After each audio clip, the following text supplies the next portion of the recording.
name is Sophie. I am a volleyball player. I've been playing volleyball for the past 8 years, and I'm currently in my gap year, committed to playing volleyball at the University of Toronto for the fall of 2021. I've been lucky that in Canada, while I've been playing, I've never seen or witnessed any racial discrimination against a particular individual on my team or on any opponent's team. Though I did spend 6 months in Brazil playing and practicing with one of the club teams there, my experiences were slightly different in a way. Words and phrases used in Canada that could be deemed discriminatory or offensive are actually not in Brazil.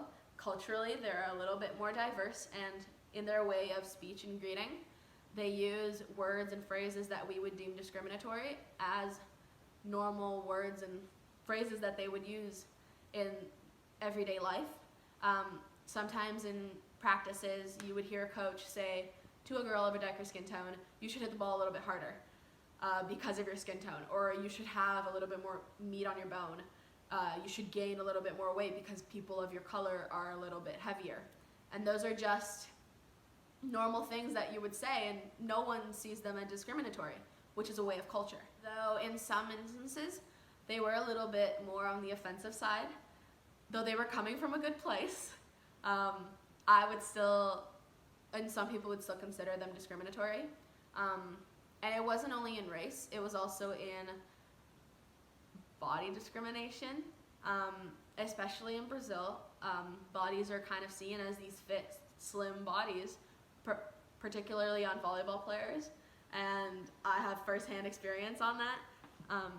As a slightly heavier girl, I was told as soon as I got there that I needed to lose weight, and it was their way of saying, "This will help you become a better volleyball player. This will help you get faster, jump higher, be a better volleyball player in general."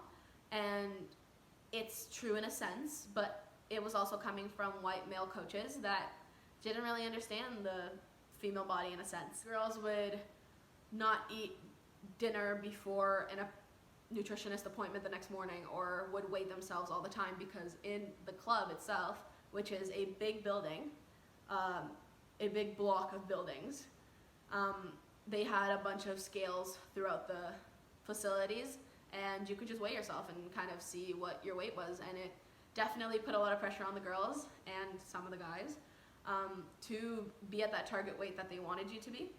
This in a sense kind of differentiates Canada and Brazil, as in Canada you wouldn't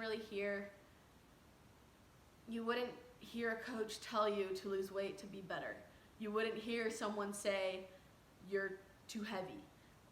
In Canada it's kind of seen as offensive, and in Brazil it is definitely not. They will tell you straight up, and they will be very brutally honest. In general, serve as an equalizer to people where different races, different ethnicities, different religions, different ages can come together and be in this social circle of people that have common interests, that they wouldn't be around each other if they hadn't had sport.